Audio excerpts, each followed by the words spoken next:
In a world where nothing makes sense, listen as Dre and Ron try to do just that. Welcome to Augmented Reality. Yo, yo. Yo, yo, yo, yo. What's good? What's good? What's good? All right, well, shit, before we get started, man, let's go ahead and reintroduce the homie Drew. You know what I'm saying? Back to the show. You know, it's been a long time. Let him reintroduce himself. His name is Drew. Yeah, well, jump off. You know what I'm saying? There can only be one great in this motherfucker, and it's already proclaimed that I am the one, according to Ron. I'm the great. So anyway, man, without further ado, man, let's go ahead and jump into the... You know what really grinds my gears? You, America. Fuck you! So, man, this shit is so fitting, right? You know what I'm saying? Because here we are, man, on the motherfucking cusp of getting out of this COVID quarantine bullshit, man, and all of a sudden, shit get extended. LA was supposed to open up, you know what I'm saying, July 6th. It's now July 3rd. And motherfuckers extended the shit for a whole nother month. Like, what the fuck, bro? What kind of shit is this, man? You know, if motherfuckers is doing what the fuck they were supposed to do, I think this shit would have been over with. But because motherfuckers don't want to wear masks, motherfuckers don't want to self-quarantine, motherfuckers don't want to do what they're supposed to do as far as their health goes and make sure themselves and their families are protected, we're still dealing with this bullshit. You know what I'm saying? It's been, what, since the late March that we've been dealing with this bullshit? I mean, well, since before then, but as a nation since late March. And we're still dealing with this shit. Here we going into July. You know what I'm saying? Like, what the fuck, man? That shit is pissing me off. For real. I think, like you said, man, I think they should have started the quarantine earlier, especially in places in the Midwest and East that experience winter and the cold weather.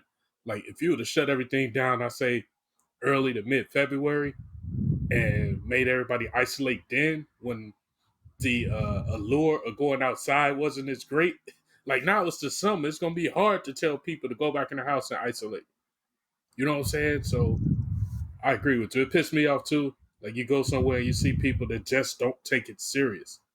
It's like, fat meat ain't greasy till you bite into it. Right. But still, it doesn't matter if you quarantined a lot sooner because people still wouldn't have wanted quarantine. This has nothing to do about the time frame of quarantine. This has everything to do with people not wanting to quarantine, people not wanting to wear masks, people not wanting to do the things necessary to keep themselves protected from this bullshit. That's what this is all about. You know what I'm saying? It has nothing to do with the timeline of the quarantine. You know what I'm saying? Or does that make any sense? Yeah, that makes sense. Like, Damian Lillard said something the other day about the NBA restarting in this bubble environment. Yeah. He was like, when we had 100% freedoms, we couldn't even get guys to follow the rules. So Now you're going to limit their freedoms and expect them to follow all the rules now? It's like, I think the information highway is going to have us all in the ditch because you can always find something to feed your paranoia or your suspicions or your conspiracy theories about what's going on with the virus to make you not want to follow these regulations. At the end of the day, people are dying, and this is the best answers we got is to wear masks, self-isolate, quarantine, and look what happens when we start not doing that. Yeah. So I get all of that, man. I think that if people just did what they were supposed to do, see, people didn't want to do it because the government told them to. You know what I'm saying? Like, and because the government told you to do, oh man, I'm gonna be a rebel. Fuck this shit. You can't tell me what to do. You know what I'm saying? I mean, yeah, for sure. But now we're stuck in this shit. You know what I'm saying? I need people to understand that if you're filing for unemployment right now, they only giving you one more month. You know what I'm saying? That money don't last forever. And it's crazy because people now who are filed for unemployment are actually making more money on unemployment than they were when they had their job. So those people don't want to go back. You know what I'm saying? They buy Gucci bags and Louis purses and, you know what I'm saying, Louis face masks and shit. I saw a coworker, man, had a Versace face mask, bro. I was like, I know Versace didn't make that. Where you get that from? I know they didn't make that shit. But anyway, man, that's enough for the grind and gears. I'm down to get into the... I'm straight meat and potatoes, man. Let's get right to it then. Let's get right to it. Let's start it off, Ron. So the question is, we wanted to discuss some of the contributing factors to black on black crime. As we have discussed in the past couple podcasts about Black Lives Matters, we've been trying to discuss if it's two separate issues, if it's one big issue. We're going to put that all to the side today and try to find out what are some of the contributing factors to the black on black crime. And let's let our guest Drew start off if he would like, and we'll go from there. Yeah, man. Personally, I've done for years as a person, as a black man in America who's grown up here my entire life, grown up in the Midwest, like true America, and being I like to consider myself, a bit successful, a little bit. There the views the perspectives that I've had the opportunity to have in this time, in regards to like the contributing factors of equal race crimes. The first one that you have is obviously the one that everybody loves to say. I love to say it too, is that black on black crime, race on race crime is not a thing. Crime is crime and it's part of human nature. You'll always have crime. You can't get rid of it. To say black on black crime, it creates a scenario, a scene for the issues that we have, that kind of distract from the goal of progress. One of the big contributing factors of all the issues in the black community is education. It's an area where we have been neglected by the people who are supposed to serve us forever. One of the best ways to get somebody to stop doing something that they shouldn't be doing is not just to tell them that they shouldn't do it, but it's to show them, it's to teach them why they shouldn't do it, or let them teach themselves why they shouldn't be doing it. You can sit there and argue with a person all day or try and reason with them and talk through it, but if they don't truly understand the core of like what's causing whatever, the process of education or using intellect to solve a problem, which isn't to say that like, an intellectual answer is always going to be passive or peaceful. It is to say that an intellectual answer, intellectual response will always be calculated to some extent, even if it falls short. So education leads to like a lack in resources, a lack in the big resources, finance. A lack of education causes a lack of finance. There's a lot of information. There are a lot of resources out there, but we as a people don't have the information. Part of it, and you do have to take some. We have to take some self accountability into it. But speaking generally, finding these resources, having access to these resources of finance is very important. You know what I mean? Like, I think it's the past few weeks myself personally, I've been on this like tirade of getting my friends, especially my friends of color, which most of my friends are black. Just how it shakes out. Has been to get people to understand the value of owning a home, and not just so you have a cooler place, but while that is like a big factor. But it's because of the money that you become worth when you own an asset like a home, and you start to own property. And once you see it, once you're dealing with it, you have no choice. It's just the way that the human mind works to connect the dots and move the idea further. Yeah, and that's where I want to start. Yeah, let's start with the education. And I agree with you wholeheartedly. Is that is one of the main contributing factors, is the lack thereof and the lack of funding for education. I almost said education. But I agree with you too. Like, you kind of brought up a theory called like the allegory of the cave. Well, we can't sit and lecture at people and tell them what they need to do in order to improve. We got to kind of let them find that on their own. Mm-hmm. And that's what the allegory of the cave is. It's basically a real quick summation. If you were born your whole life in a cave, me, you, and Dre were in the cave our whole life, and I got out and I told you that our thoughts of what a tree was, which were basically shadows of the tree in the cave, were not actually what they were. You're not going to believe that because all of your life, all you know is that this shadowy image is a tree. Right. You don't know that it's full of color, that it's full of individual leaves and branches. And so I have to lead you to that to find that discovery on your own. And so I wanted to think, like I mentioned this in the last podcast, is how do we get people who think that they want the immediate gratification of things, but don't want to take the time to get educated in order to have sustained access to these assets? You know what I'm saying? I think that's our biggest problem. Like, they're raising minimum wage because people feel like, well, I know you need a minimum wage in order to have a sustainable livelihood. But if you educate yourself, you should strive to make more than minimum wage. I want to make maximum wage, if that makes sense.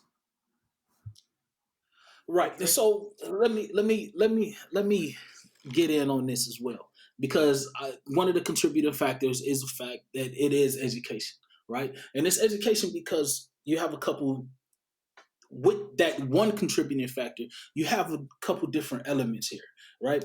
You have parents who, well, let me start with the teachers, right? The teachers are being brought into communities that they have no idea about. They don't know how to reach these kids. And when you have that situation, the kids no longer care. You know what I'm saying? And then you also have the parents who aren't taking accountability, because education just doesn't stop once that kid leaves that classroom. Education needs to be continual. You know what I'm saying? Yes, you're always learning. You're always doing something. But you can also look into after school programs at these schools. This is as far as education goes. You know what I'm saying? We're taking so much money from educations and putting it elsewhere. You know, the things that could go towards another podcast. We'll talk about it on another podcast. But you know, as far as like police reform, you know what I'm saying? And I get it. People are talking about defund the police. That's a different topic. But as far as education goes, we have to care. You know what I'm saying? And it's right now, because parents are required to work twice as hard, especially in low income communities, just to make it. I'm just speaking for Los Angeles right now, because in Los Angeles, you have to make about eighty to $100,000 just to even survive in Los Angeles. So a lot of these places, they come from poverty, which is another contributing factor. But these parents, they don't have the time to care, to have the time to look into education and all that stuff. So yes, education is one of the main focal points, but we also have to have teachers that care. When I was in elementary school, man, I got that one teacher. Everybody has that one teacher. Mine was Mrs. Powell. Mrs. Powell just so happened to be a black woman. You know what I'm saying? I mean, I remember most of my elementary school teachers, but you got that one teacher who's going to show you that she cares, going to put forth the effort. And those are the teachers that can either one, make or break a kid, or, make or break a kid.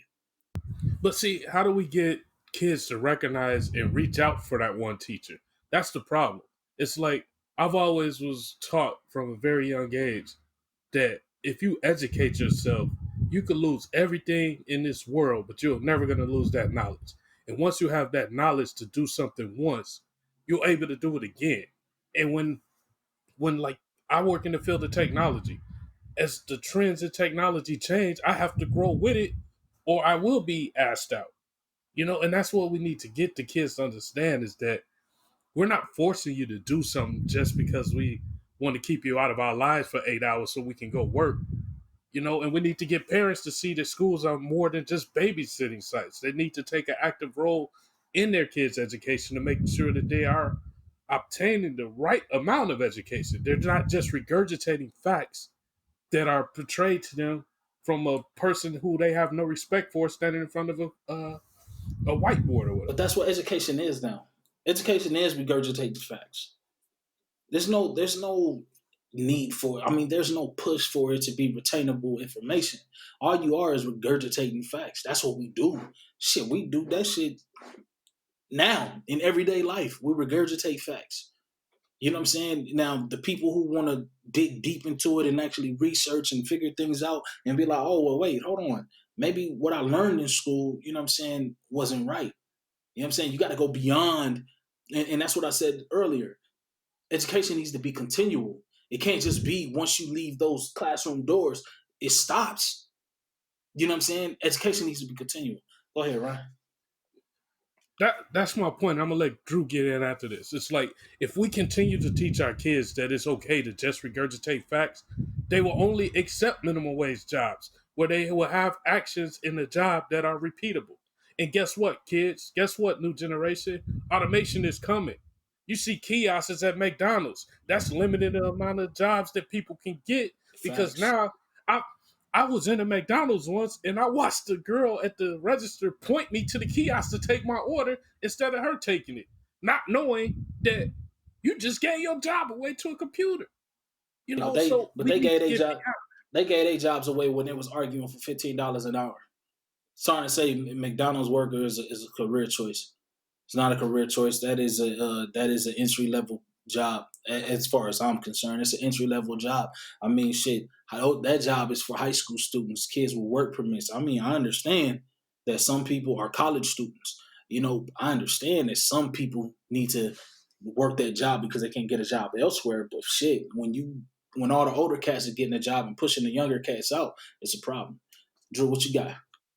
All right, so a couple things. First, actually, I'm gonna come back to the McDonald's thing and the minimum wage thing. I do want to say, just so I don't forget, because the point that I want to make beyond that is a little further into the idea of that. Um, I I don't the $15 minimum wage request. While I'm not gonna say I disagree with it or agree with it, it is what it is. I don't think that request took the jobs away from anybody. Those jobs were leaving.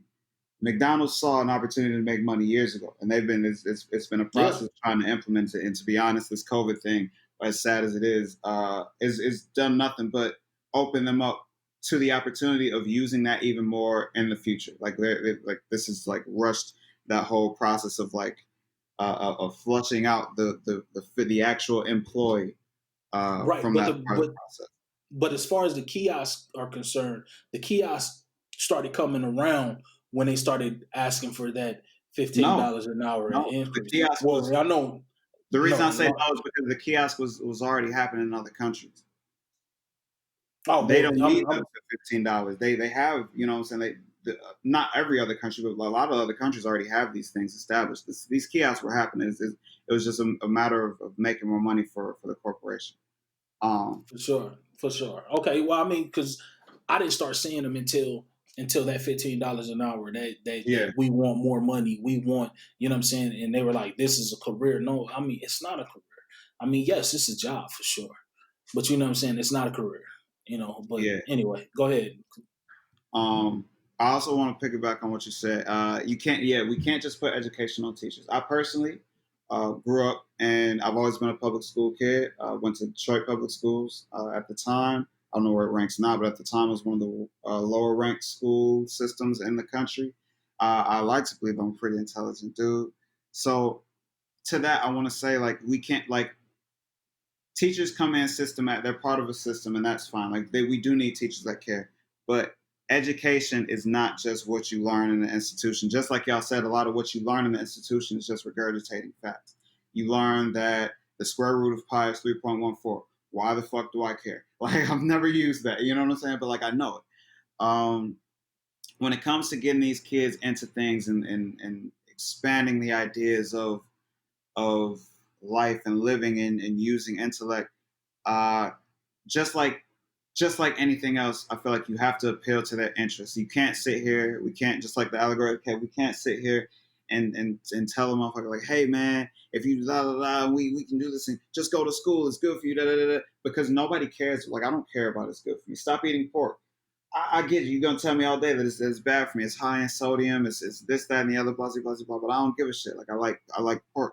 If you want me to stop eating pork, you have to appeal to my interests that will make me say I'm gonna stop eating pork. You know what I mean?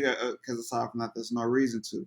We have to give as people who are examples, or knowing people who can be decent examples. They don't have to be like spotless, shiny people. Just like people who are a little further along, when these people come to you and they show you opportunities, they offer you opportunities, it changes the perspective on things. When I first got into my career now in music, I had no idea that it was a thing. I had no idea that the options that were there were present until I met my boy Ray, and he kind of put me on. He kind of like him and another homie, mine Nelson, would just show me things. They would do things. They wouldn't. It wasn't a thing like they were going out of their way. It was just like the example. Like, dang, I see this. I see this dude. He got like the new this, the new that, a new car. He got a house and all this other shit. Like, how is he able to do that?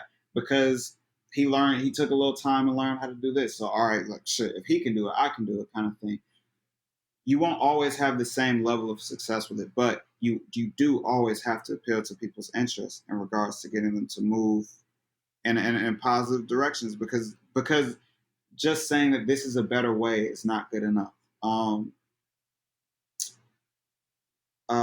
Yeah, so outside the classroom stuff has to help. People, the communities have to help educate people on their resources and the options that they have. We as people who, we have this platform, this podcast and whatever. We're aware of the resource. Somebody told us about the resource, or we found out about it some kind of way, and we're using it. But there are a gang of people who don't, and little things like this, even just having a podcast, having the resources of having a podcast to listen to where people can talk about these topics. To get these things to stop, to get that crime in our community to stop, you have to offer them something else, because it's not just happening for no reason. There are reasons that, like, it's sad to say, there are reasons that, while I don't think that they're just reasons, there are reasons for like these killings happening. Be it like, I have to establish myself in my community, in my gang, in my clique, as somebody who can take care of things, who can handle things, who's not afraid, who's a man, who down to buck, who down to fight, whatever. Like that, you don't see that as valuable. That person saw that as valuable. You have to give them something that they see more valuable than the option that they currently have. Right. And just not to interrupt you, but I just looked up the numbers for Detroit. The results for student groups in 2019, as far as math goes, African American students' average score was lower than any other race in Detroit, Michigan. Word. One thing I'm gonna say to that number is, do be mindful that African Americans are the majority, not the minority in Detroit. So you have a smaller pool. So like you have the Asian pool. Not to say that Asians are great at math. Yeah. But like the Asian pool has a much smaller number of people to pull from. So when a couple of them do well, it looks like a bunch of Asians did well. Right. No, and I'm looking at the percentages. It says percentage of students white is 65%, black is 17%, Hispanic 9%, Asian are 3%. So as far as what you said about the Asians, yes, what you said is very clear here, that they are a small majority, a small minority group, and they actually did score the highest. Their average score was 258. African Americans' average score was 213. Yeah. So in whites, their average score was 243. I want to pose a question to you guys, because I've been thinking about this education problem for some years, and I came up with two potential solutions, and I want to get you guys' opinion on it. All right. One, in all of our professional sports, we have a draft every year, right? And the best athletes are scouted from the time they're in high school through college, and the best one that all of these draft and analysts feel goes number one. Why don't we have a draft based on the performance of the schools? You get the first pick. Why don't we draft teachers to go into these young, lower economic communities, start them off with a higher rate than what the average teacher would get, give them incentives of removing portions of their college tuition debt, giving them the ability, giving them a home, so that's less financial burden, and that gives these higher performing scholars a more motivation and willingness to want to go into the lower performing communities, so that we can change all of these numbers. That's part one. And part two, real quick, which could correlate with this, I think at the elementary school level, we need to start after third grade. I would say that's just a arbitrary grade that I threw out there. We need to start trying to identify what areas a child finds interest in and has a potential to be good at going forward.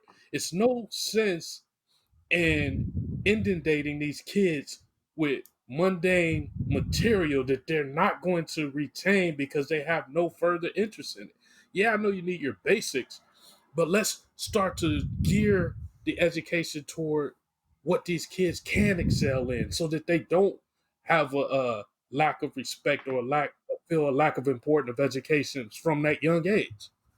I Your love thought? that you said that because that system that you just described of focusing on a child's strengths and the things that they're good at and the things that they have interest in is a system that is very successful and people are using it, but they are not using it in inner city schools. They make the excuses that it takes more money to do something like that, and these inner city schools, they don't have money. Why don't they have money? Because these inner city black people, they don't pay taxes, so there's no money to come in. It's not that the inner city people don't pay taxes, and it's not that it costs so much more money to do. It's that there's a negligence on the inner city on inner city schools, on inner city districts. It goes back to redlining and the financial restriction and the racial wealth divide that's created from the lack of ability to have home ownership. Um, that's why when we started this conversation, you asked what the two things were. I hope I said, I might not have said it, but I hope that I said that education and finance were the two things, because you need to have the knowledge and the ability to process the knowledge that you get and your resources and all that, and then you need the money to establish yourself and your community to move these things forward. If you have a greater tax base, a stronger tax base, and these smaller inner city communities and stuff, you have better schools because they have the money. But as long as you are cutting people off at the legs to getting the money aspect so that they can contribute to the tax base, then you can never. Where will this magic money to fix the system come from? It'll come from like the state government. The state government can only go so far, because they're like, well, the city has to take it. At some point, the citizens have to. The state only has so much money. Blah blah blah. There's always a list of fucking excuses. You know what I mean? I agree with you 100% about the education leading to the financial stability of the community. Mm-hmm. But here, that poses another question: is that with our lower performing communities having so much crime, it seems that as soon as you become successful and you start making more money and you can own homes, you want to move out of that community. But that's The money is going away. That's something we got to address So too. I actually want to. That's problematic, because I'm sorry. I know you got something to say, Joe. I'm sorry. Just let me real quick before I forget it. That is problematic that people move out of their communities. And as a person who's moved from their community, like I said, I'm from Detroit, and I've lived in a few places since then. In all the places I've lived, I do make sure to live in inner city areas. And even now, like as I'm going through my first time home buying experience, I'm trying to buy in Newark, a black city.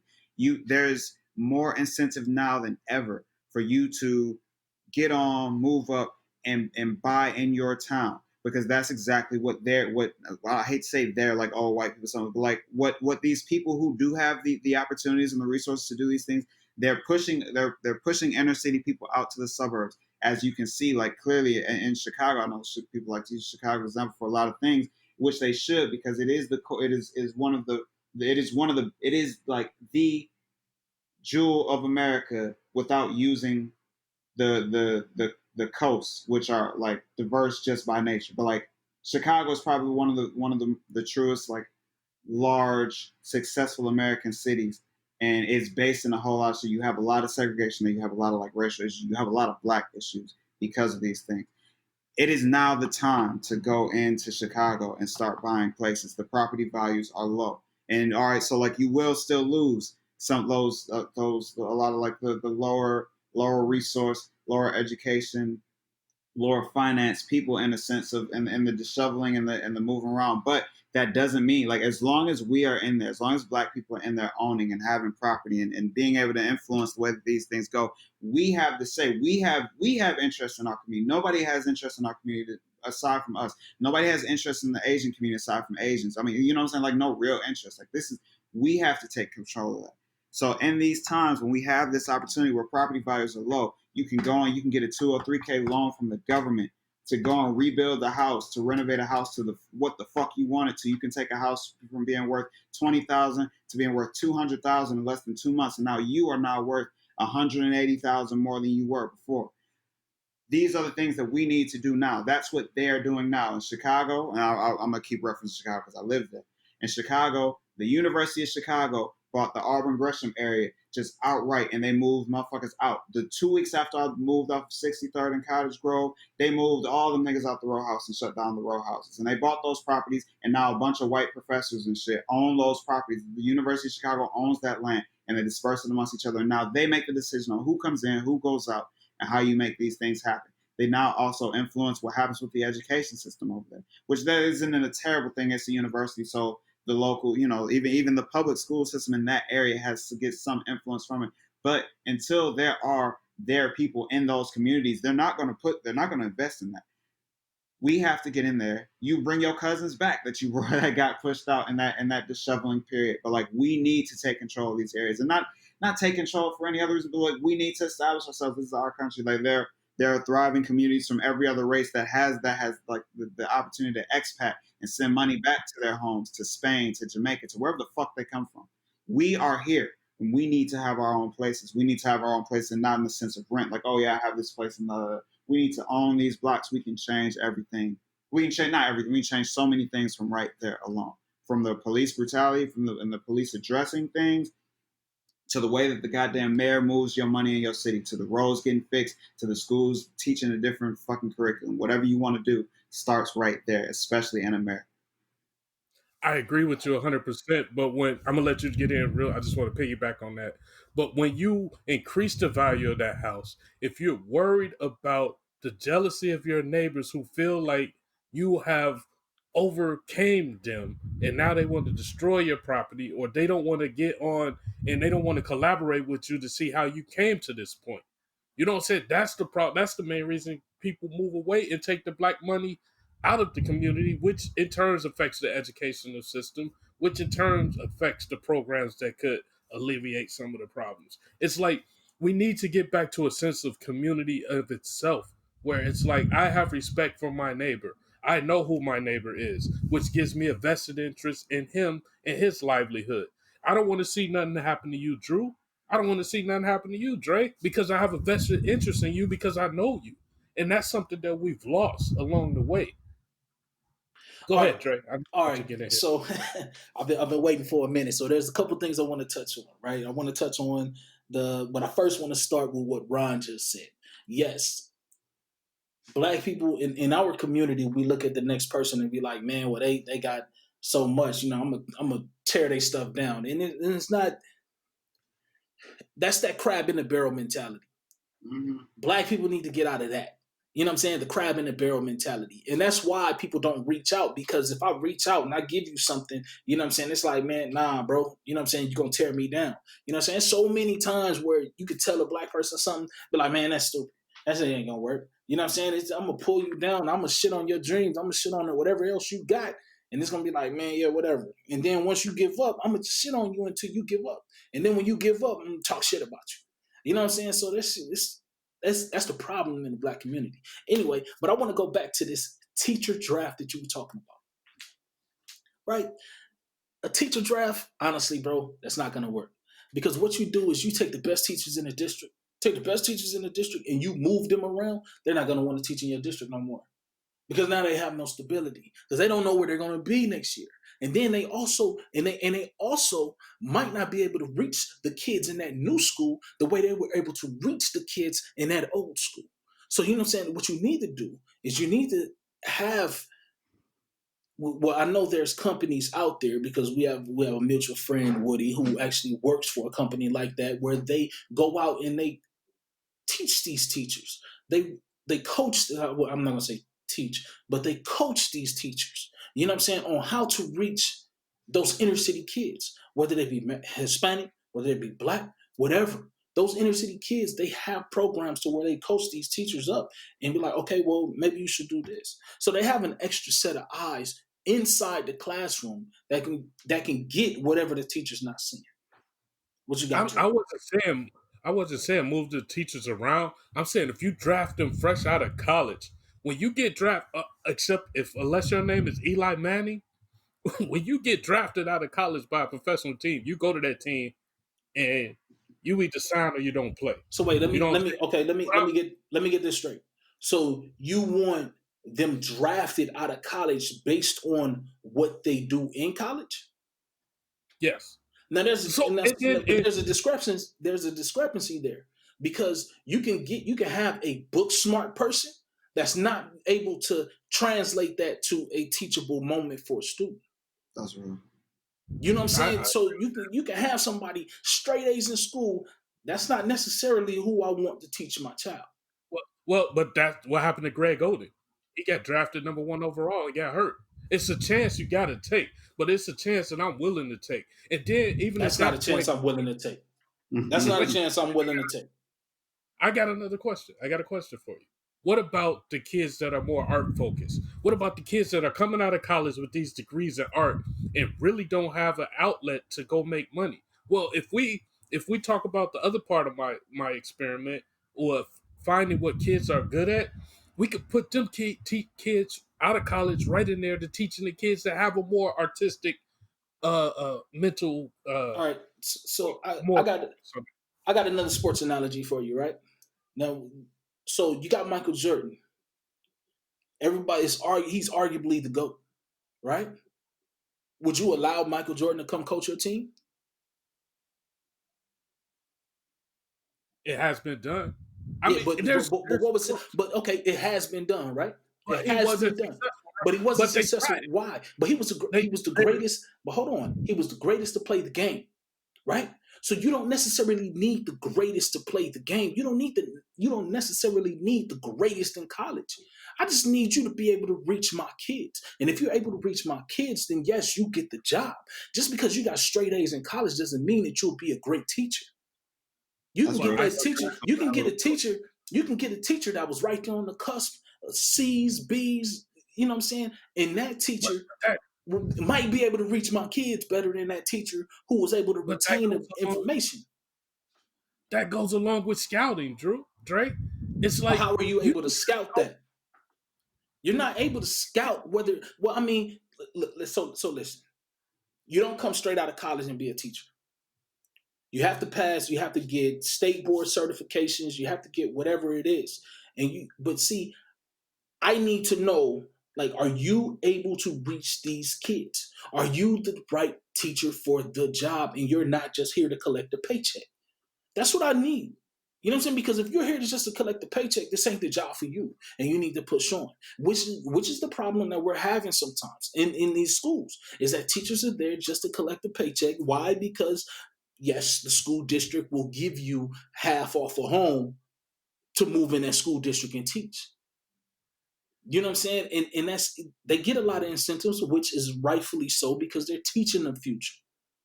But the problem is that these teachers that get in the classrooms, then they don't know how to reach these kids that come from different backgrounds from them.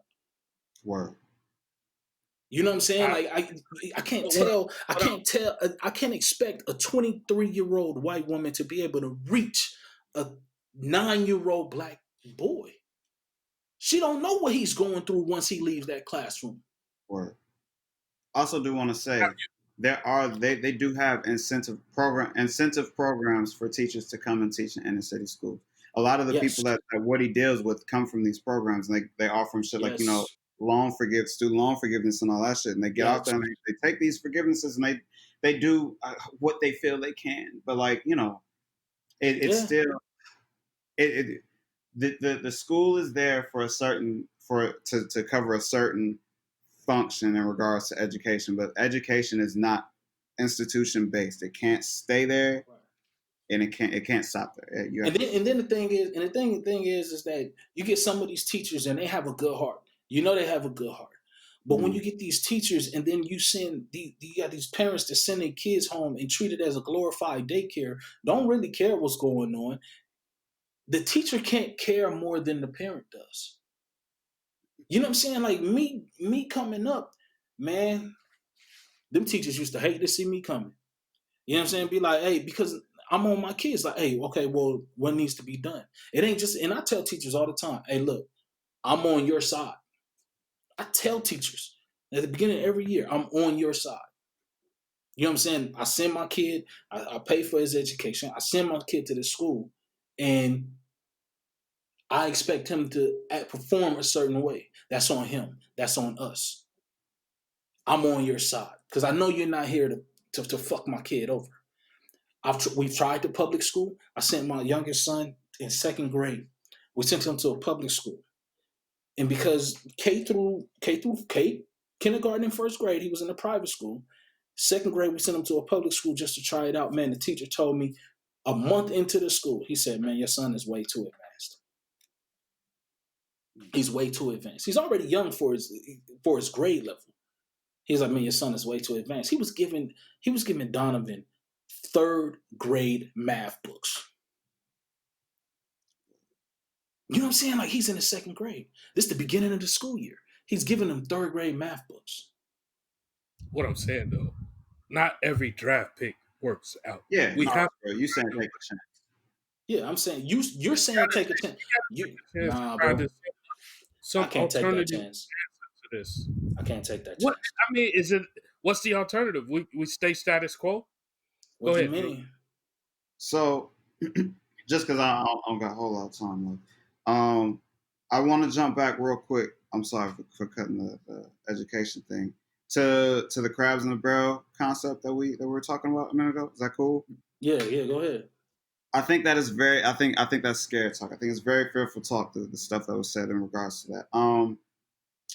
I remember this one time, bro. I'm walking down the street with my boy. It's me, him, and another dude, and this other guy, this black guy, walking towards us. We walking towards him, and he kind of like went all out his way to get out of our way. And my boy kind of got offended. He was like, "Man, you shouldn't be scared of your own people, bro. Ain't nobody gonna hurt you." Da da da da. Whatever. Well, not now. I know you gotta take that with a grain of salt. I know shit happens, but I don't think that.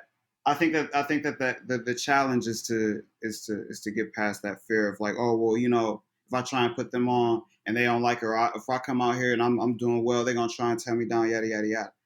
That is a possibility, of course. But at the same time, I do want to point out that there have been studies on this, like legit, and that same crab in a barrel mentality happens across the upper end of all communities, especially like in the black community. Those people, black educated people, tend to turn their nose down and look away from lower resource black people. That has to stop. You cannot, like when I said move into these neighborhoods, like you move into a neighborhood move into a neighborhood you don't know, but you can't move in. With the problem with the gentrifier is the gentrifier comes in, they don't contribute to the culture of that neighborhood. They come in, they do their own little thing, they open up their little whatevers that has nothing to do with the things that have been going on here for years. Like this is a black community. They have a black health food restaurant down here. You gonna shut that shit down and you gonna open up a little like gelato spot or some shit that is not part of the culture. That is why that's a whatever example of it. That is in essence gentrification. If you come in and you influence this community to be better, if you come in as a person with resources, with ideas, and you go in and you talk to these people, I ain't saying like you got to go and knock on doors and hand out pies and no shit, but like, you know what I'm saying? Like, say what's up to your neighbors here and there, gets talking to them, whatever, and put them on game. Like, it helps. We have, and in doing that, while you go to these places and you may be familiar or unfamiliar, you still need to, and I say this to the same, I want anybody listening to take the same message. Protect yourself from anything and anybody who will do you harm. And that's not just white people, that's not just cops, that's not just Latinos and Hispanics, that's black people too. You have to protect yourself against whoever would do you harm. When they like, I'm a round off a little bit. When everybody was talking about these trans people that were showing up, these black trans people that were showing up to these BLM marches and protests and stuff, and they were getting hurt and they weren't being protected. While I agree with the community as an ally, that yes, we do need to protect these people, because not only are they out here trying to help, but they are us too. Like, it doesn't matter what sexuality or way you view yourself. You a person, and if you a black person, it don't, like, nobody knows what you're doing at home until we get to that point. If you a black person in America, you're seen immediately, and all they give a fuck about is the fact that you black. So we do need to protect them, but at the same time, there's no reason that these people shouldn't be going as a persecuted group inside of a persecuted group. There's no reason that you should be going to these places unprotected. You should be going in numbers. When I go to the protests, when I go to march, I'm not trying to go by myself, bro. Like, I need some people with me, because I have no idea who's out here. I have no idea what's going to go on. You have to be out here. You have to be protected. You have to look out for yourself. When you move into these communities, make sure that you're protected. And back to going into the protection thing too. We live in America. We live in a gun carrying country.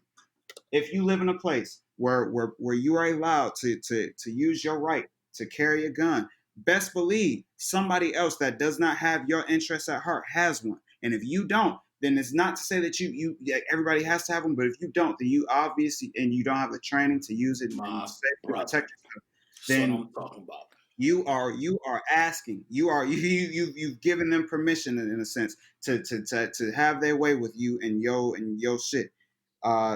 We have to protect ourselves. We have to protect our communities. We have to control our communities. I think that's very important. So I have a question for you, Drew. Yeah. You know what I'm saying? And we're about to wrap up here shortly, but I have a question. This question is for both you and Ron. What is to blame for high black crime rate? Let me repeat that again. What is to blame for high black crime rate? Ignorance. Systematic racism and ignorance. Okay. I got an answer for you. Actually, I kind of want to end it on it's actually my summary. But Ron, what you got? I kind of agree with Drew. The systematic racism, ignorance, lack of opportunity, and something else that Drew mentioned earlier that I want to touch on quickly is the definition of a man, definition of a black man. And that's probably a whole other podcast we need to discuss. Absolutely. Is this bravadoism and everything. What is it to be a black man? And that too, in my opinion, can be contributing to the crime. For sure. So me personally, I kind of looked up the numbers, right? And black crime rates were actually lower in the 1940s and 1950s when black poverty was higher and racial discrimination was rampant and legal. Me personally, I agree with both you guys. But you also, what we haven't mentioned is the family breakdown. The family breakdown leads to youth violence, because if you go back to the 1960s, most black children were raised in two-parent households. In 2003, 79% of black children were born to single mothers. Until we can close that gap, neither youth violence or the black crime rate will change. I agree with you. Keep in mind that's still part of the whole systemic racism thing. For sure. And let me push my rhetoric real quick before I dip out. All these things are very true. Like I said, I believe that the community needs to be controlled by the community, and doing that, there are some things that we're gonna have to go unbeaten path on. It's hard to find jobs out here. It's gonna get even harder to find jobs after this COVID shit is over. Don't depend on a job. Don't depend on some guy. Don't depend on being a cog in the wheel to give yourself a life. I've never held a real job. I don't plan on it. I'm not saying that anybody else has or doesn't have to do that, but know your options. The black community is a community of hustlers. It's all we've ever known as Black Americans. We've always had to think outside the box, continue to think outside the box. Own a home, try and get a home. Look up these things. Look up things like 203K. You don't need much money. Get a fixer upper that the government's gonna pay for. The down payment on a thing like that is like 3.5%. Say you find a piece of shit $20,000 house. You paying like a couple $100 to start your loan process on it. It's mad easy. If you need information, if you're curious about information, look at things like on Netflix. They got this series called Explained. They got the racial wealth divide, and it'll give you in like 30 minutes. It'll give you like a real good sum up of how owning a home and how owning a home gets you money and puts us in a position, and how not having those things has taken us out of the position. Owning a home, it opens up so many other things. It opens up the opportunity for a family, a big family. You have a family, you put your house in, you have money, you and your spouse, you and your girl, you and your guy, you're not fighting over money because y'all own your own property, y'all have value, y'all have equity. So let me before you. Yeah. So what was the name of that thing that you said to watch and it explains? Explained. So the name of the show is called Explained. I believe the episode is called The Racial Wealth Divide or The Racial Wealth Gap. It's 30 minutes. It's on Netflix. It's a Netflix original. They explain like whatever they take random topics and just explain the fuck out of them in like a short time, like Crash Course. Yeah, I've watched that. Okay. Again, bring it back. We want to thank you. 580 credit score for the 203K, so you ain't even got to be lit. Like just get it. Right. So go ahead. Wait, Ron, hold on. Let me before Drew get up out of here. Hey man, I want to congratulate you on becoming the first time home buyer, bro. You know what I'm saying? That's real big. You know what I'm saying? And the problem in a lot of problems that Black people have is it's actually easier to become a homeowner now. You know, with all the programs and stuff. The biggest problem that Black people have is a misunderstanding of credit. You know what I'm saying? Yeah. We're not taught that stuff growing up. It's kind of like we have to get thrown to the lion's den, and figure shit out, later in age. You and I had a conversation before where we both had a similar experience. My parents didn't teach me, your parents didn't teach you, you know what I'm saying? And we kind of had to learn on our own. So, hey, Ron, I know I cut you off, brother. Go ahead, man. My bad. I was just saying, we want to thank Drew for joining us, man. Absolutely. You dropped those on us. Again, like you said, look into home ownership. Let's look into putting the neighbor back in the hood so that we can our neighbor. Throwback. Throwback. I've said that 1,000 times. The moment we allow society, the media, and those that tell our stories other than ourselves to take the neighbor out of our hood and just call our shit the hood is when we started to have a downfall. That note, man. Flashback Friday. Let's get it. This was a good starting point, man, and the conversation will be continued, man. Absolutely. Thank both of y'all. Pleasure as always, man. Salute.